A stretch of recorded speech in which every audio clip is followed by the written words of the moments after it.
Assalamu alaikum, dear students. Welcome to Political Science lecture series by Learn Actually.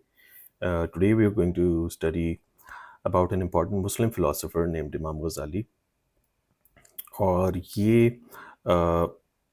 جیسا کہ ہم جانتے ہیں مسلم فلاسفرس کی کیٹیگری میں فال کرتے ہیں، تو he is one of the most important philosophers in Muslim intellectual history, لیکن ایگزامینیشن ویو پوائنٹ سے شاید یہ اتنے امپورٹنٹ نہیں ہے.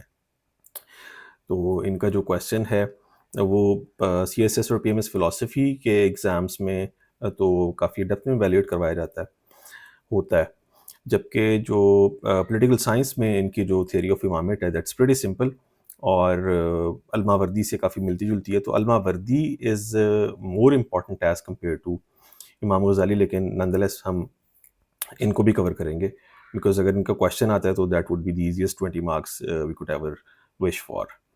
تو لیٹس گیٹ گوئنگ. یہ امام غزالی کی تصویر ہے، ہم دیکھ سکتے ہیں، مطلب that's available on the internet. یعنی ان تصاویر کو دیکھ کر ایٹ لیسٹ ہمیں انہیں پہچان ضرور جانا چاہیے، کیونکہ مطلب on a personal note I feel very bad کہ ہم کارل مارکس کو دیکھ کر کیوں پہچان جاتے ہیں اور باقی جو اتنے ایمیننٹ مسلم تھنکرز ہیں ان کو دیکھ کر ہم نہیں بتا پاتے کہ یہ کون ہے، جبکہ امام غزالی جو ہے وہ جوتے بھی جھاڑیں تو 100 کارل مارکس پیدا ہو جائیں گے. تو anyways that's my personal کیا کہتے ہیں وش. Imam Ghazali was born in Tus, a city in eastern Iran, almost bordering Afghanistan, in 1058. یعنی 1058 میں 11ویں صدی عیسوی میں آپ پیدا ہوئے ایران کے شہر توس میں. دا گریٹ مسلم تھنکر الماوردی، جن کے بارے میں ہم نے پچھلے لیکچر میں پڑھا، a predecessor to Ghazali, coincidentally died in the same year. یعنی جس سال میں امام غزالی کی پیدائش ہوئی 1058، اسی سال میں الماوردی کی وفات ہوئی، جبکہ الماوردی کی پیدائش جو ہے وہ 972 کی ہے. In Tus, Imam Ghazali received his early education in Islamic sciences. تو جیسا کہ was the tradition at the time, early education انہوں نے اسلامک سائنسز میں حاصل کی. And fast forward to his age of 33 in 1091 he was appointed as professor at the newly found Nizamia college by نظام الملک. اچھا، نظام الملک جو ہیں وہ وزیر تھے ملک شاہ کے، جو سلجوق سلطان تھا. اور یہ جو نظامیہ کالج ہے that was founded in Baghdad, city in Iraq. تو یہاں آپ ذرا میپس میں دیکھیں کہ طوس اور بغداد میں کتنا فاصلہ ہے. یعنی جو ایمیننٹ مسلم تھنکرز ہیں یا پاسٹ میں جتنے بھی ہم نے گریک فلاسفرز دیکھے ہیں، ان کے لیے for the sake of getting the education travelling کوئی میٹر ہی نہیں کرتی تھی. حالانکہ ان کے زمانے میں جو ٹریولنگ ہے that was an ordeal, that used to be an ordeal. تو لیکن یہاں پہ دیکھیں آپ 1728 کلومیٹر ہے اور آپ کو if you had to walk you will have to walk for more than a week. تو یا دوسری بھی اگر کوئی مطلب ہے وے آف ٹریولنگ تھا اگر دوسرا بھی کوئی، تو that was also really difficult. لیکن جو علم کی ایک کیا کہتے ہیں لگن ہے، وہ یہ بارڈرز جو ہیں ان کے لیے میٹر نہیں کرتے، نہ آج کرتے ہیں نہ ان دا پاسٹ کرتے تھے. The college was situated in Baghdad, a city in Iraq. It was not in his country of birth, Iran. Nizam al-Mulk was the grand vizier, yani wazir, of the Seljuk Sultan Malik Shah. Malik Shah was Turkish and was Sunni Muslim. اچھا، ملک شاہ کا تعلق ترکی سے تھا اور وہ سنی مسلم تھے. یہ ایک بڑی اہم بات ہے کہ یہ سنی مسلم یہاں پہ ہم نے کیوں مینشن کیا ہے اور اس کی سگنیفیکنس کیا ہے، تو یہ تھوڑا سا آگے جا کے کلیئر ہوگا. امام غزالی ٹاٹ دیر فار 4 years. کہاں پہ؟ یعنی نظامیہ کالج میں 4 سال پڑھایا. And then left his job. The reason behind his acquittal یا quitting was the effect of Greek philosophy. یعنی اس وقت ایٹ دا ٹائم آف امام غزالی جو باقی بھی فلاسفرس تھے وہ کافی ڈاؤٹ فل ہو چکے تھے ریگارڈنگ دیئر ریلیجیس ڈاکٹرنس. تو کیونکہ گریک فلاسفی جو ہے وہ ایسے ڈاؤٹس امپلانٹ کر رہی تھی فلاسفرس کے مائنڈز میں، اور جس کی وجہ سے جنرل پبلک کے جو عقائد ہیں یا ایمانیات ہیں وہ کمپرومائز ہو رہے تھے. The doubts and misunderstanding of Greek philosophy were prevalent among Muslim philosophers at the time, but this time it was Al-Ghazali. یعنی پہلے تو چلیں فلاسفرز آ رہے تھے اور جا رہے تھے، ڈاؤٹس کریٹ ہو رہے تھے، مس انڈرسٹینڈنگس بھی کریٹ ہو رہی تھیں، لیکن اس مرتبہ ڈاؤٹس اور مس انڈرسٹینڈنگس کا سامنا کس سے تھا؟ الغزالی سے، who not only confronted the challenge of Greek philosophy but also resolved it once and for all.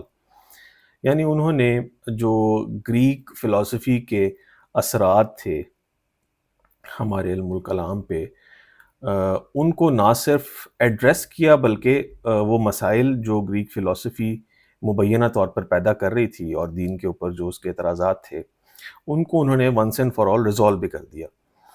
تو ان کی جو سب سے مشہور کتاب ہے وہ المنقذ من الضلال ہے. یہ ایک آٹو بایوگرافیکل نوٹ ہے جس میں وہ he depicts his reasoning as to how he got out of the doubts regarding religion as a whole. یعنی اس میں وہ یہ بتاتے ہیں کہ گریک فلاسفی کے اندر کیا کیا لوپ ہولز ہیں، کیا کیا شارٹ کمنگز ہیں، اور دین کیسے ایک مکمل ضابطہ حیات ہے، اور جو گریک فلاسفی ہے اس نے مجھ پر یعنی امام غزالی پر کیا اثرات مرتب کیا اور من سے کیسے نکلا. تو it is one of the most famous works of امام غزالی barring Ihya ul-Ulum, of course. He devoted the rest of his life to spiritual thought and mystical exercises. He died in Tetra 1, 1111 میں ان کی وفات ہوئی, aged 53. And in such a short lifespan, he left an everlasting impact on Muslim intellectual tradition that continues till the day. اور ظاہر ہے جیسا کہ ہم جانتے ہیں کہ اتنی چھوٹی سی عمر میں انہوں نے اتنے بڑے بڑے علمی کارنامے انجام دیے ہیں کہ آج تک اس کے جو ثمر ہیں ہم ان سے فیض یاب ہو رہے ہیں، ثمرات سے. His Times. اچھا، جو بھی فلسفی ہوتا ہے ظاہر ہے وہ جس وقت میں رہ رہا ہوتا ہے، جس زمانے میں اس کی پرورش ہوتی ہے، اس کے اثرات اس پر لازمی مرتب ہوتے ہیں. امام غزالی کے ساتھ بھی یہی سچویشن تھی کہ جب وہ یعنی انہوں نے تعلیم پائی اور جب انہوں نے ہوش سنبھالا، شعور کی عمر کو پہنچے، تو مسلمان یعنی بالخصوص سلطنت عباسیہ جو ہے وہ زوال پذیر تھی. یعنی اتنی زوال پذیر کہ وہ آخری سانسیں لے رہی تھی. الماوردی کے وقت میں بھی ہم نے دیکھا تھا کہ ایسا تھا، لیکن تب سچویشن پھر بھی کچھ نہ کچھ بہتر تھی. الغزالی کے وقت میں تو آپ سمجھ لیں کہ بالکل ڈیتھ بیڈ پہ تھی سلطنت عباسیہ. Just like Al-Mawardi's times, the time at which Ghazali was born, the Abbasid Caliphate was in tatters. In fact, at the time of Al-Mawardi, it was still a force, but in Al-Ghazali's times, it had lost all political influence. یعنی جس زمانے میں امام غزالی تھے تو تب سیاسی اثر و رسوخ مکمل طور پر عباسیوں کا ختم ہو چکا تھا. There was one difference between Ghazali's and Al-Mawardi's times. اچھا، یہ تو سملیرٹی ہے نا کہ تب بھی مسلمان زوال پذیر تھے، الماوردی کے وقت میں، امام غزالی کے وقت میں بھی زوال پذیر تھے. ڈفرینس کیا تھا ان دونوں اوقات میں؟ During Al Mawardi's days the Abbasid caliphate was mere puppets in the hands of the Shiite Buwayhids.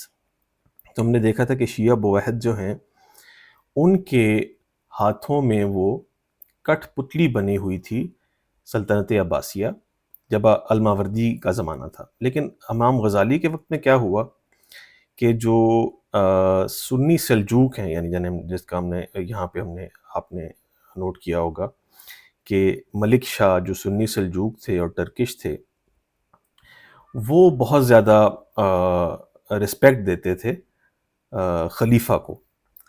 تو during Ghazali's times the Sunni Seljuk Sultans showed great respects towards them. them کون؟ عباسی، یعنی عباسی خلیفہ جو ہیں.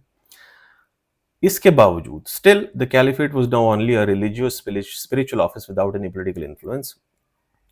اس کے باوجود یعنی جو انہوں نے گریٹ رسپیکٹ دکھائی ہے، جو ان کو مقام دیتے تھے، سیاسی اثر و رسوخ پھر بھی ان کا نہیں تھا. یعنی عملاً جو حکومت ہے وہ سلجوق ہی چلا رہے تھے.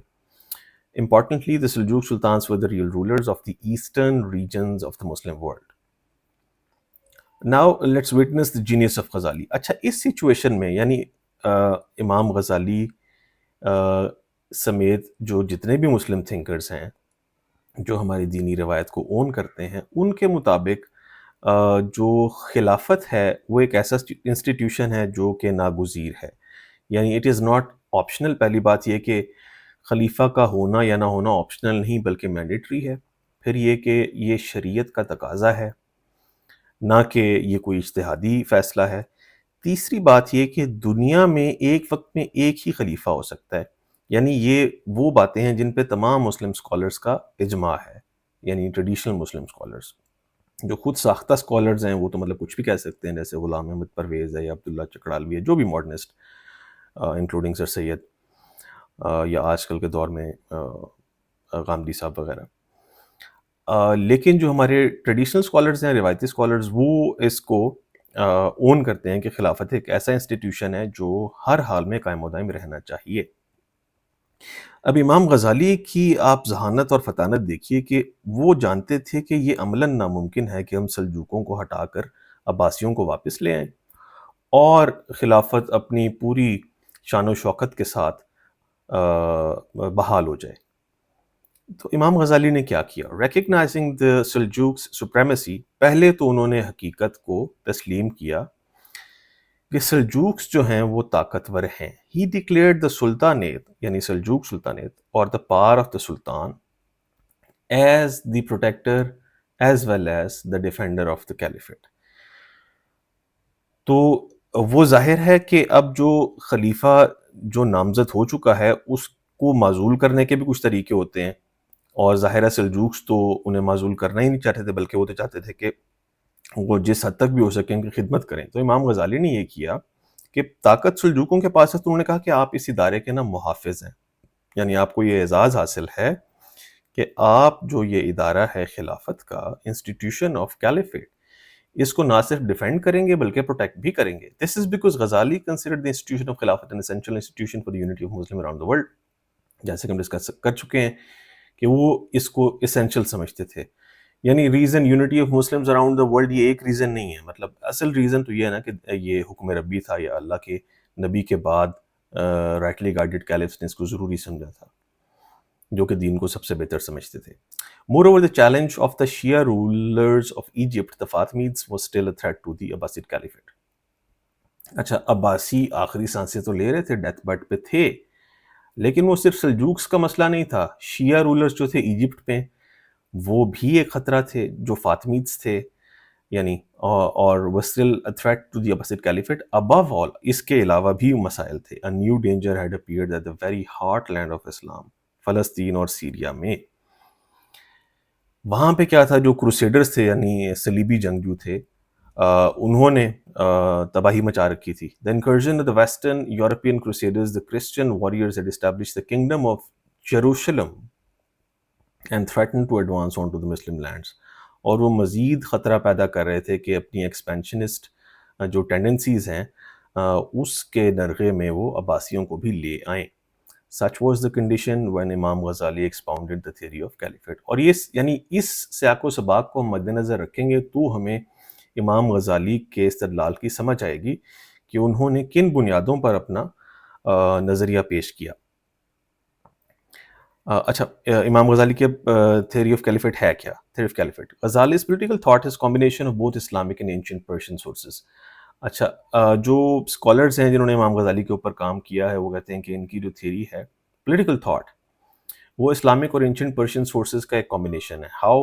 وہ ہمیں ابھی کلیئر ہو جائے گا. یعنی اسلامک سٹانس تو یہ تھا نا، یعنی ایکسپلیسٹ سٹانس تو یہ تھا کہ جو سیاسی طاقت ہے اور یعنی جو ریلیجیس انسٹیٹیوشن ہے اور جو پولیٹیکل انسٹیٹیوشن ہے وہ ایک ہی شخص دونوں کو اون کرے گا، اور ان دونوں کا جو منبع ہے وہ ہمارا ادارہ خلافت ہوگا، انسٹیٹیوشن آف کیلیفیٹ. لیکن چونکہ ایسا عملاً ممکن نہیں تھا اور امام غزالی نے کچھ اجتہادات کیے، تو وہ اجتہادات غزالی کے جو اسکالرز ہیں یعنی جو اسپیشلائزیشن ہے جن کی امام غزالی پہ، ان کے مطابق پیورلی اسلامک نہیں تھے بلکہ کچھ پرشین سورسز سے بھی وہ ماخوذ تھے. کیسے اب ہم دیکھتے ہیں. same as al-Mawardi, Ghazali believed that caliphate was a divine state which was required not by reason but by sharia.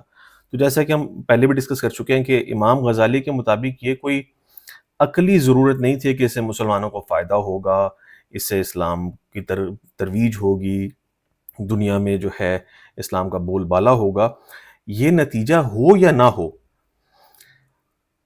چونکہ شریعت کا یہ تقاضا ہے کہ خلافت کا ادارہ ہونا چاہیے، لہٰذا ہونا چاہیے. اس کا فائدہ ہے تو اچھی بات ہے، فائدہ نہیں ہے تو بھی کوئی مسئلہ نہیں ہے. It thus outrightly rejects the philosopher's right to examine the nature of the caliphate. تو فلسفیوں کو انہوں نے پہلے سے ہی سائڈ پہ کر دیا کہ بھائی آپ اس کو ایگزامن نہیں کر سکتے انسٹیٹیوشن آف کیلیفیٹ کو، کہ آپ ریزننگ سے ہمیں یہ بتائیں کہ کیوں ضروری ہے. ہمارے لیے تو اس لیے ضروری ہے کہ ہمارے رب کا حکم ہے. Moreover, Ghazali believed that politics existed for man's welfare in this world and bliss in the next.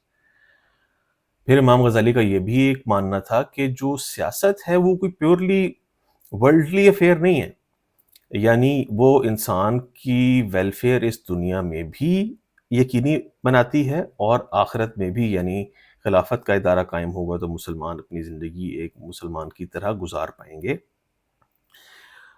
اس کے برعکس وہ اگر فرض کیجئے کرسچنس کی حکومت ہے تو اس کے تحت تو ظاہر ہے وہ مطلب ہے اپنے جو اسلامی جو بھی تقاضے ہیں، تقاضۂ حیات ہے یا اسلامی تہذیب کی جو ضروریات ہیں وہ تو پوری نہیں کر پائیں گے نا. تو اس کا مطلب یہ ہے کہ آخرت بھی ان اے وے ڈیپینڈنٹ ہے ہماری خلافت پر.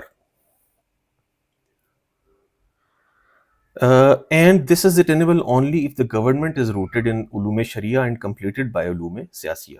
تو گورنمنٹ جو ہے وہ علوم شریعہ اور علوم سیاسیہ کے تحت چل رہی ہو، یعنی اس کی بنیاد علوم شریعہ اور علوم سیاسیہ اس کی تکمیل کر رہے ہوں. He further elaborates that the practical affairs of the state are to be left to the sultan or the ruler. تو اب یہ جو الیبوریشن امام غزالی نے دی ہے کہ پریکٹیکل افیئرز یعنی جو عملی امور ہیں of the state are to be left to the sultan اور دا رولر، تو یہ وہ ڈائکوٹمی جو امام غزالی کے ہاں پیدا ہو رہی ہے، یعنی جو ڈویژن آف پاور ہے، یعنی ایک جو انسٹیٹیوشن ہے خلافت کا اور خلیفہ وہ تمام فیصلے نہیں لے رہے جو کہ خلیفہ کو لینے چاہیے. اب چونکہ سلجوکوں کو انہوں نے محافظ قرار دے دیا، اس لیے وہ کہہ رہے ہیں کہ جو اسٹیٹ کے افیئرز ہیں وہ سلطان دیکھے گا. The Imam should devote himself to religious and spiritual functions. تو یہاں پہ جو دو امپورٹنٹ ورڈز ہیں، ایک سلطان ہے جو کہ حکومت کا نظام چلائے گا، اور امام سے یہاں کیا مراد ہے؟ دا کیلف، جو کہ انسٹیٹیوشن آف خلافت کو ہولڈ کرے گا، اور وہ دنیا کا صرف ایک انسان ہو سکتا ہے. The Imam should devote himself to religious and spiritual functions, for he is the shadow of Allah.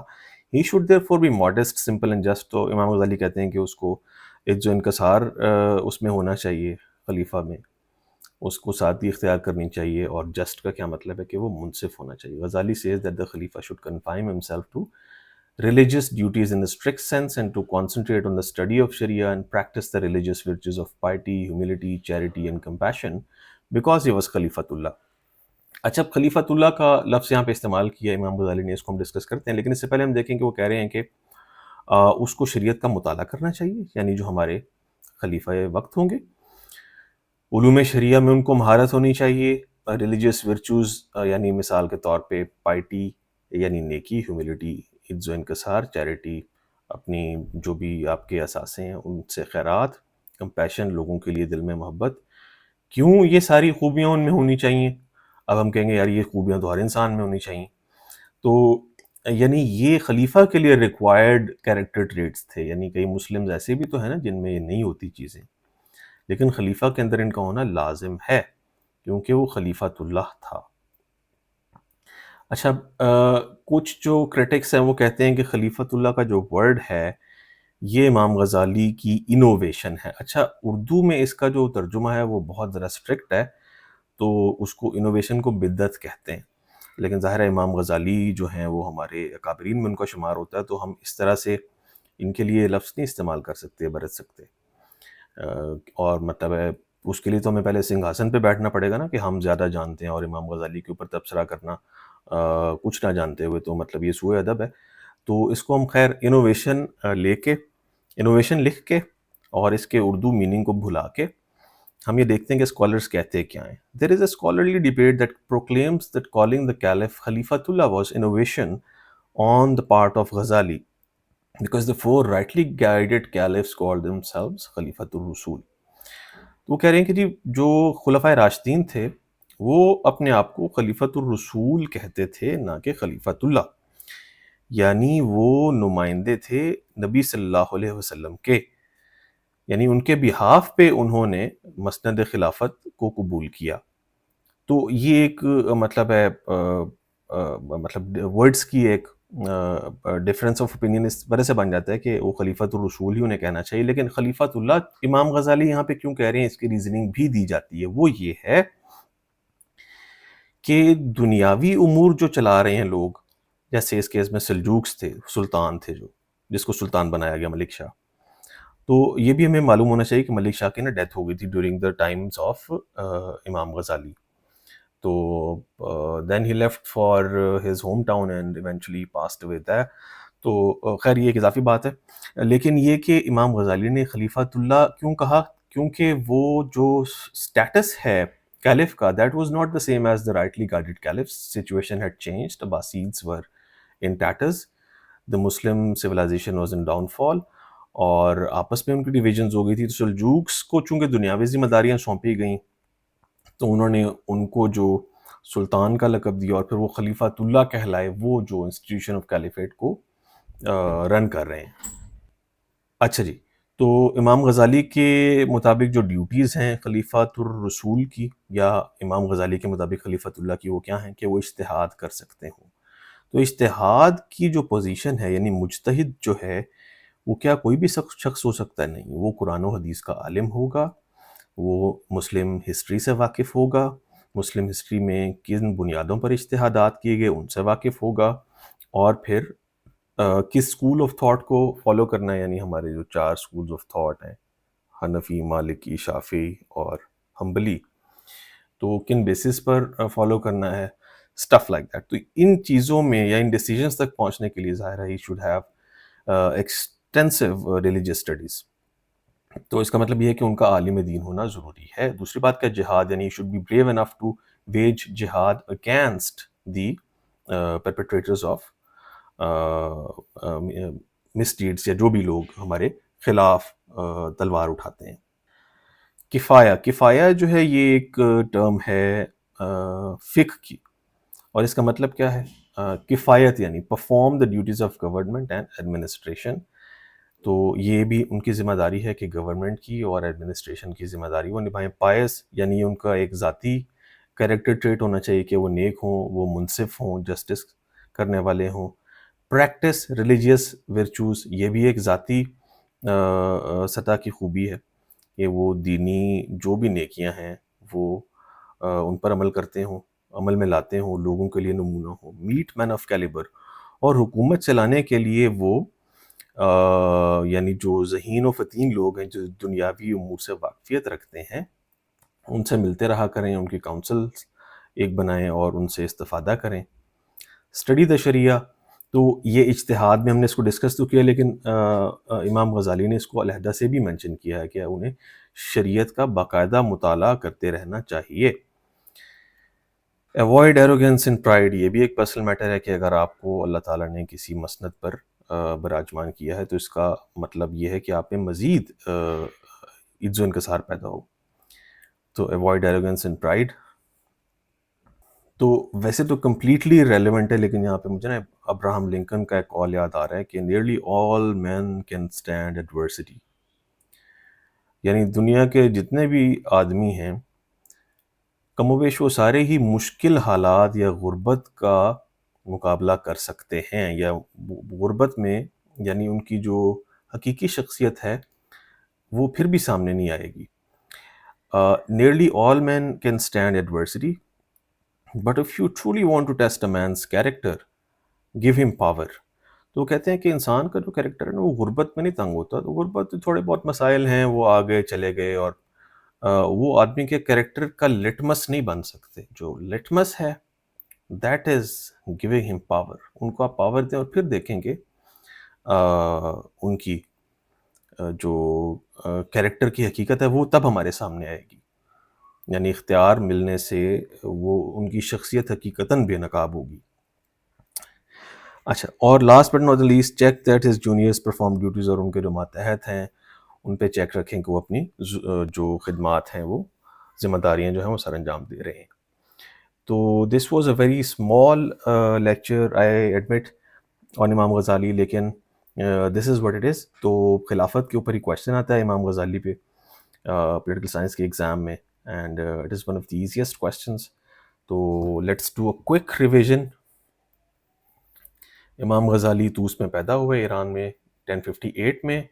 اس کے بعد نظام الملک نے، جو کہ خلیفہ تھا ملک شاہ کا، وزیر تھا، انہوں نے ان کو ادارے کا سربراہ بنایا. نظامیہ کالج کا، نظامیہ کالج ان کے گھر سے بہت زیادہ دور تھا، یعنی تقریباً 2000 کلومیٹر کا فاصلہ تھا. اور پھر وہاں پہ امام غزالی نے 4 سال پڑھایا اور اس کے بعد اپنی جاب چھوڑ دی. فلسفے میں انہوں نے بہت سے کام کیے، آٹوبایوگرافیکل نوٹ ان کا المنقذ من الضلال ہے، اور بہت سی انہوں نے اور کتابیں لکھی، جس میں احیاء العلوم جو ہے that is one of the most important works of امام غزالی. یہ 4 والیومس میں and spans something around 2500 pages. ان کے وقت میں الماوردی کی طرح مسلمان زوال کا شکار تھے. پھر انہوں نے جو ڈویژن کی، سلطانیت کی اور کیلیفیٹ کی، وہ سب سے اہم، یعنی فیصلہ کن جو ہم نے اس میں جملہ مینشن کرنا ہے اس کو ہائی لائٹ کر کے، وہ یہی ہے کہ امام غزالی نے جو ڈکلیئر کیا تھا سلطانیت کو ڈیفینڈر اور اینڈ پروٹیکٹر آف کیلیفیٹ، یہ ان کا سب سے ذہانت پر مبنی ایک فیصلہ تھا یا ایک تعلیم تھی. اس کے بعد مسلمانوں کو جو، یعنی عباسیوں کو بالخصوص جو مسائل درپیش تھے وہ ہم ذکر کریں گے. اس کے بعد تھیوری آف کیلیفیٹ میں ہم نے بتانا ہے کہ امام غزالی نے یہ جو ڈائکاٹمی کریٹ کی تھی، کیوں کی تھی، امام اور سلطان میں فرق بتانا ہے. اس کے بعد خلیفۃ اللہ اور خلیفۃ الرسول کا فرق بتانا ہے. اور انوویشن کی ہیڈنگ دے کے ہم یہ بھی بتا سکتے ہیں کہ اسکالرز ایسا کہتے ہیں، یعنی پورے احترام کے ساتھ. اور اس کے بعد ڈیوٹیز آف جو امام ہے وہ، تو یہ 10 ڈیوٹیز ہیں جو امام غزالی لگاتے ہیں. تو اس میں دیکھیں یہ نا ریڈ کلر سے یہ پی ایم ایس بن رہا ہے، یہ نیمونکس ہم اگر یاد رکھنا چاہیں، ویسے مطلب یہ کوئی اچھی چیز تو نہیں ہے، but still not to get marks, it's not bad either. And میں اے سی ہے جو انشاءاللہ آپ لوگ بنیں گے اسسٹنٹ کمشنر، اور ان دا بگننگ اٹس آئی جے کے. تو آئی جے کے، پی ایم ایس اینڈ اے سی، اور یہ 8 ہو گئے، اور پی جے پائس جسٹس. تو جو کہ آپ کے انسٹرکٹر میں نہیں ہے، اللہ کرے ہوں، تو آپ اس طرح سے یاد کر سکتے ہیں کہ the one who is recording this lecture does not have piety and doesn't do justice. May God grant him the power to do that. اور باقی PMS, AC اور IJK. So this concludes our lecture. See you in the next class. Take care. Allah Hafiz. اور اگر کوئی question ہے تو as always you can ask in comment section. Thanks a lot.